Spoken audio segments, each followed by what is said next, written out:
All right. Shalom. I want to give all praise, all honor, and all glory to Yahweh, Bahashem, Yahweh Shai, Bahashem, Rachakodash. I want to give double honors to our apostles and our elders of Great Millstone. Peace and blessing and many salutations to you, elect Akyam, across the four winds of this earth, pushing this word in sincerity and in truth. I'm the brother Sha'ar from the Great Millstone Dallas camp, coming at you all with another lesson through the Spirit. And Lord willing, this lesson is edifying, and this is going to be in transit as I'm on my way home from work. But I was just pondering upon the book of Romans, the 4th chapter, and you see that this chapter is dedicated to the acts and the works of our father Abraham. All right, going to the acts and works of Abraham, and how Abraham and everything that our father Abraham had done was according to the faith. All right, and this is before the actual law, the document was administered, the tablet of stone. Okay, and when you go into the history of the book of Romans and why Paul had wrote this particular letter to the Romans while he was in Corinth, okay, and not even just in Rome, but this had taken place everywhere, where you had a lot of conflict going on back and forth between the Jews and the Gentiles. And when I say conflict, I don't mean necessarily physically, but conflict of the commonwealth and who the commonwealth was given unto. And you'll look at the Christian church today, and they'll read scriptures as it pertains to Jews and Greeks, Jews and Gentiles, and they'll use that, and they'll say it was given unto every and all nation, and they'll use those different scriptures to justify that. But they don't properly understand the history that had taken place on why there was conflict betwixt the two in regards to the Jews and the Gentiles. Okay, when you actually read the history as pertaining to what had befell upon Israel, there was a bulk of the Israelites that were scattered throughout all the nations, as the prophecy said that was going to happen to us. We were going to be scattered among all the heathen. All right, and we were going to have to be reacquainted with the understanding. All right, we were going to have to be reacquainted with our understanding in our history. All right, and that understanding was given back unto us by the death and resurrection of our Lord and Savior, who the world ignorantly calls Jesus Christ, whose real name is Yahweh Shai. Those are those Gentiles. Those Gentiles are those Israelite foreigners who were strangers to the commonwealth throughout time via the diaspora that had taken place. And that being the reason why, due to that diaspora. Okay, and there's vast history to go into this and to prove this, but that's another lesson for another day. And multiple brothers go into this very heavy as touching up on the Gentiles. Now, this lesson here is going to just be a lesson going into the seed of Abraham and the seed of promise and how this was administered through faith. Okay. And when you touch upon the history of our father Abraham, it's very interesting, because when you really look at the history of Abraham, the story of Abraham, it doesn't do nothing but tell our story. All right. When you look at Abraham's line came out of the line of Arphaxad, which was of the holy seed, sons of God, by the way. All right. When you go into the deluge, which is the flood and what had taken place after the flood, you had Noah, Ham, Shem, and Japheth. Those were the four masculine figures that had lived before the water and after the deluge or the flood. And the only chosen line, all right, out of those three sons of Noah was Shem. And out of Shem, you had our father Arphaxad, who came out. And out of Arphaxad, you had Peleg and you had Joktan. All right. And through one of those two lines, okay, out of Eber, you had Abraham come out of that. But before that taking place, all right, there was a little falling away that had happened where out of even that line, they weren't calling on the name of the Lord no more. They were worshiping idols. It was the same thing that had happened to Israel, where the Lord had to put away Israel from being a nation. All right. And you go into Terah, who was Abraham's father, who was an idolater. All right. Terah was an idolater. And the Lord had revealed himself unto Abraham, who was the son of an idolater, who was pretty much of the remnant. All right. Abraham would have been considered a Gentile back then, because there wasn't no more of the holy line. I mean, the holy line was there, but everybody was going off. All the sons of God was going off. But the Lord had revealed himself unto Abraham, just as the Lord had revealed himself unto us. Our walk is very similar to our father Abraham's. Now, alluding back to the book of Romans, when you think of the history of the Romans, it's very vast, because back in that time, Rome was the chief hegemon on the planet Earth around that time, where you had an influx of multiple nations that had lived there, just like America today. Rome was a hegemon. So when you see Jews and Gentiles back then, you had Israelites that knew they were Israelites. They followed the law, but they couldn't keep it 100%, but they were overly zealous in the law. And then you had Israelites that didn't know they were Israelites. And through Yahweh's crucifixion, his death, and his resurrection, we all came and returned back into that commonwealth. And that's who the Apostle Paul was the preacher unto, those Gentiles, bringing them back into that common understanding of who they were, stirring up their pure mind by way of remembrance, giving them the fat and the skinny of faith, and expounding on faith, using our father Abraham as an example to show forth that it wasn't about the law, but it was about faith. And the law was administered after faith was already established when Abraham was circumcised. Okay? Now, that was just for that introduction. But I'm going to read this here in the book of Romans, the 4th chapter. And this whole chapter is very heavy, but I just want to go into the topic and the point of what I want to go into within this lesson. Now, this is Romans, the 4th chapter, and the 16th verse. And it reads, hold on, let me get on autopilot real quick. And it reads, therefore it is of faith that it might be by grace, to the end of the promise might be sure to all the seed. All right. And what is this promise going back to? It's going back to the promise that was given unto our father Abraham, which was passed down unto his son Isaac, which was passed down unto his son Jacob, which was passed down and divided unto his 12 sons, the Israelites. Okay? Which was promised to be a nation and a company of nations. Okay? And it says, not to that only which is of the law, but to that also which is of the faith of Abraham, who was the father of us all. So right here, when you read this, and the thing about Paul's letters is you got to read them very carefully, because it'll go over everybody's head. And we see the product of Christianity and how these letters went over everybody's heads to make it feel like this was given unto everybody. But Abraham had 7 sons. And out of those 7 sons, there was only one that had received the blessing. And that was Isaac. All right. Isaac is the only one that is considered the only begotten son out of Abraham, which means the choice or the best or the chosen, which is what that promise was passed down unto. The land of Israel wasn't given unto Ishmael for an inheritance. It wasn't given unto Midian for the land of inheritance. It wasn't given unto the rest of the sons of Keturah to inheritance, but it was only given unto Isaac. And again, as I said earlier, that was given unto Jacob. And that was given unto the 12 patriarchs, the 12 tribes. Okay? But within these tribes, you had a falling away that had taken place. You had a scattering that had happened. All right? And as I explained earlier, you had an interbattling, so to speak, between the two. Those that worked of the law and those that didn't have too much knowledge of the law, but they just walked according to faith. All right? And these were the disciples of Yahweh.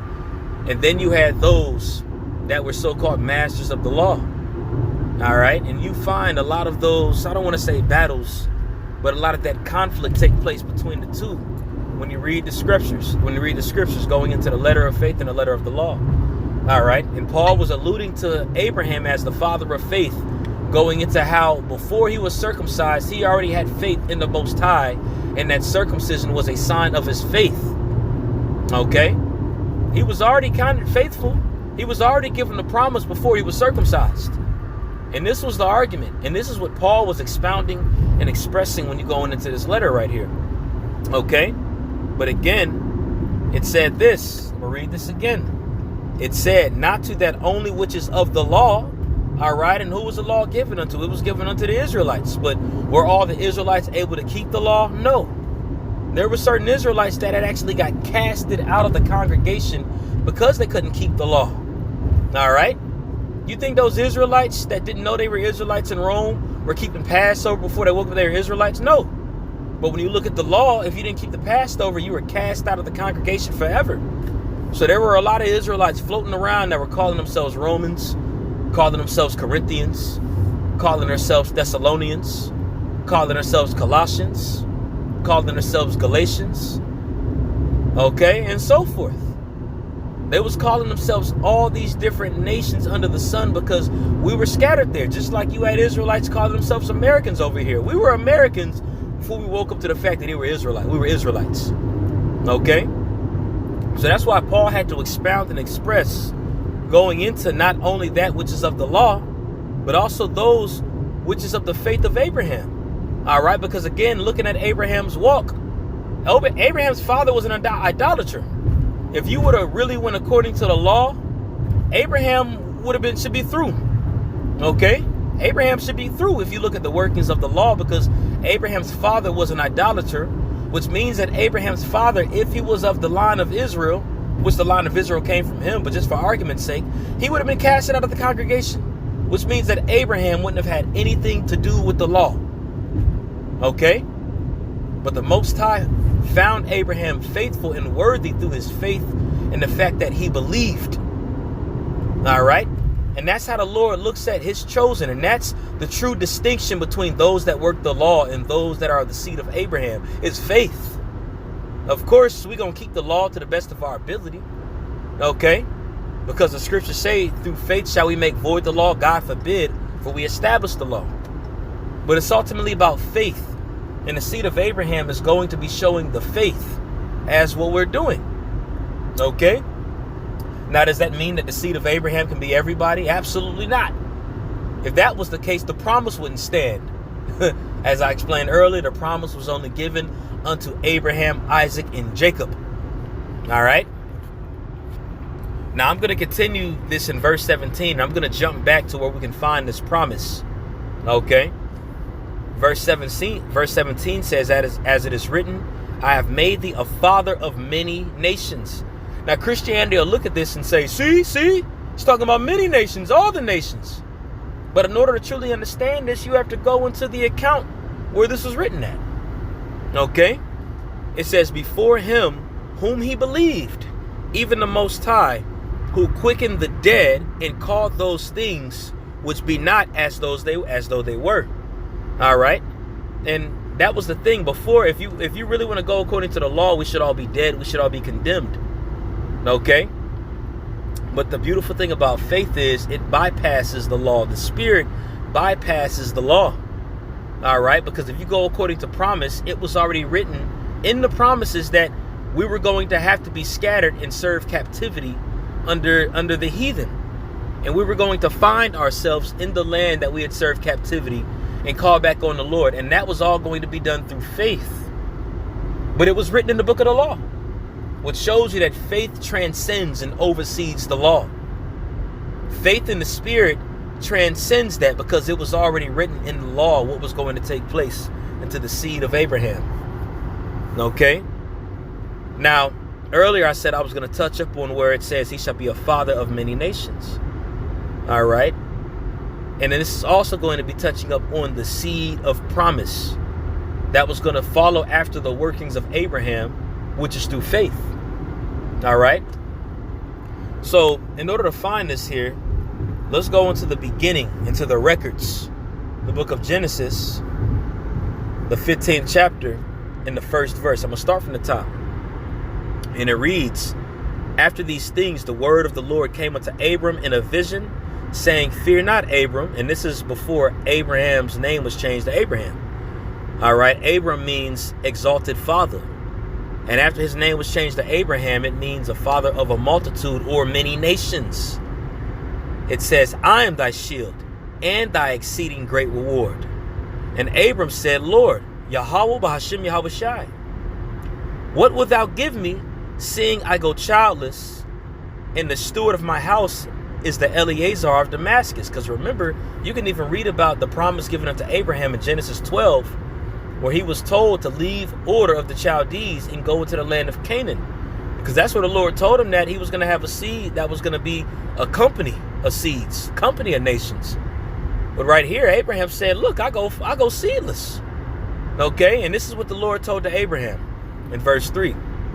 It says, and Abram said, behold, to me thou hast given no seed, and lo, one born in my house is mine heir. All right, and that was talking about Ishmael. Okay, Ishmael was the only one that was born, which at that time was going to be his heir. Okay, and it says, and he brought him forth abroad and said, look now toward heaven and tell the stars, if thou be able to number them. And said unto him, so shall thy seed be. So he's telling Abram to look at the stars. And back then, around that time, you didn't have lights all over the place to block the foresight of the stars. All right, and when you go into that land back then, that land was full of hills and mountains. And the higher you go in the land, the more you're closer to the heavens, where you can see the stars. So you can just imagine how many stars that Abraham actually seen when the Lord had told him to look into the heavens. All right, and he had explained to him that is how his seed was going to be. And mind you, this is a promise. This is something that was promised unto our father Abraham.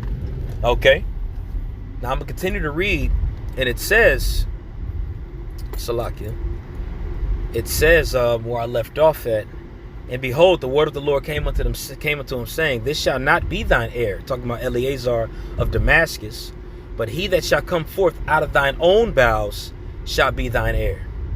All right, and this is talking about Isaac. Okay, and matter of fact, I made the statement going into Ishmael. Ishmael might not have been born around this time yet. All right, Salaki, I might have spoke too soon on that. But right here, going into this is talking about how Isaac shall be born, a child out of his own bowels. Okay, because remember Sarah. Well, I don't want to say you remember, because we do have new listeners that do attend.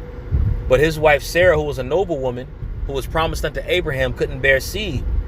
Okay, when I say bear seed, I'm gonna rephrase that. She couldn't give birth. Okay, because the seed goes into the woman from the man. She couldn't give birth. That's why Abraham had laid with Hagar and had Ishmael, who was the father of the Arabs. Okay, and it says in verse 5, and he brought him forth abroad and said, look now toward heaven and tell the stars, if thou be able to number them. And he said, so shall thy seed be. All right. Now, earlier I read in Romans, the 4th chapter, going into a nation and a company of nations that was going to come out of him, and that was going to be counted toward his seed. Not only those of the law, but those that have the faith of Abraham. All right. So this is going into the seed of Abraham, and it's going into the promise of Abraham. And this is the promise that Abraham's seed was going to stretch forth and be as the stars of heaven. And this blessing doesn't stop with Abraham. Christianity will look at this and say, ooh, it's given unto everybody. They'll say it stops with Abraham.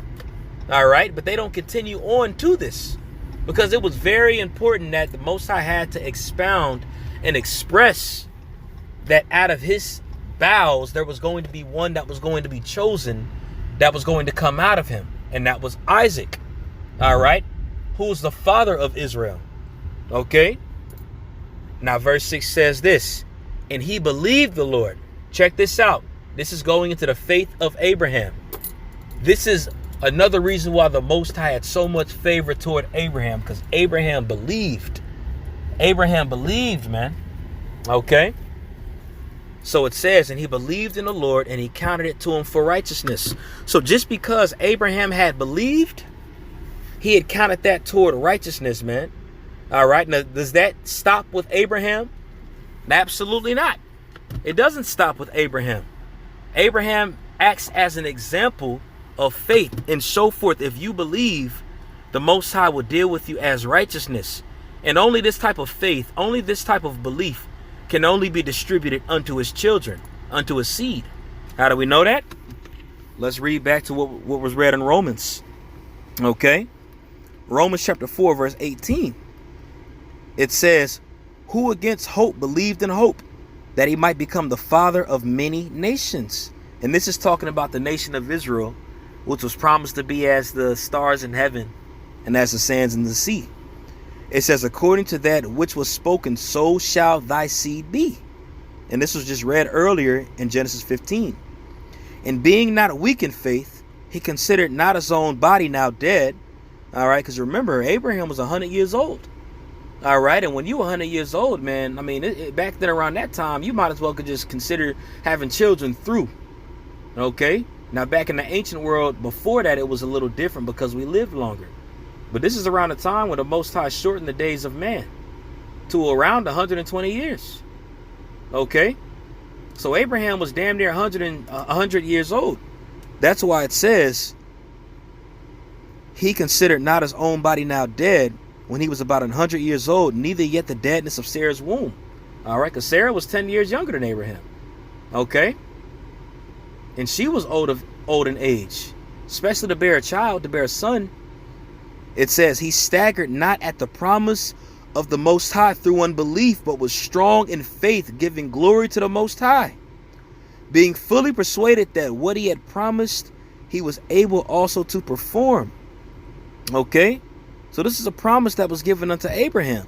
And earlier it was read that this also was given unto a seed. Abraham acted as a forerunner of promise and faith, not only for himself, but also toward his seed, and how his seed was going to conduct themselves in a very similar fashion as our father Abraham. Again, being a Gentile. All right? Having parents that were idolaters, being foreigners unto the commonwealth, but still being chosen, all right, and adored by the Most High through faith. This is the blessing that's given unto us, man. The children of faith, the children of promise, like our fathers Abraham, Isaac, and Jacob. Okay? And I'm going to end this lesson off here in the book of Genesis, the 35th chapter.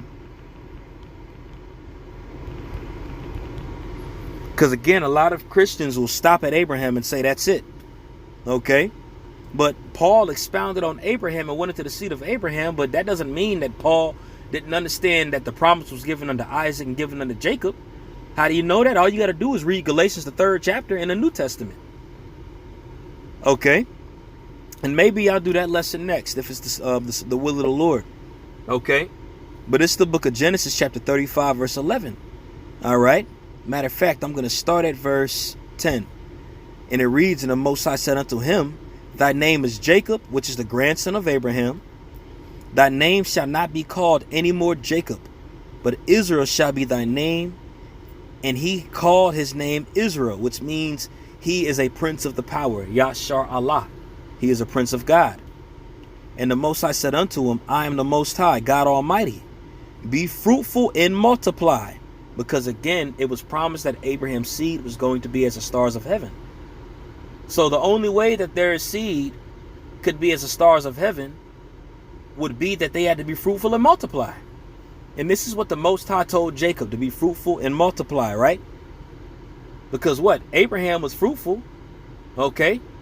He had an abundance of sons, but Isaac was only the son that was given a promise. Isaac had 2 sons that you hear about, Jacob and Esau. And the blessing was given unto Jacob. But right here, he tells Jacob to be fruitful and multiply. Why is that?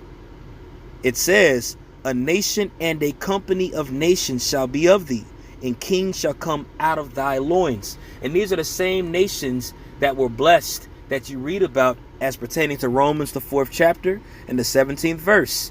As it is written, I have made thee a father of many nations. And these many nations are Israelites. Okay? Even among the 12 nations, the 12 tribes, you had nations that were divided up into that. You had the Kohathites, which came out of the line of Levi. All right. You had the what was another one? I believe the Perethites. Matter of fact, let me see here. And I'm going to just go into some examples. You had the Merarites, you had the Gershonites, you had the Kohathites. Okay? And these are just sons of Levi.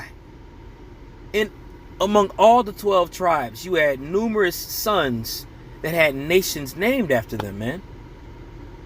And that's why when you read it in the book of Revelation, the 7th chapter, this is going into the fulfillment of the promise that was given unto our father Abraham, Isaac, and Jacob.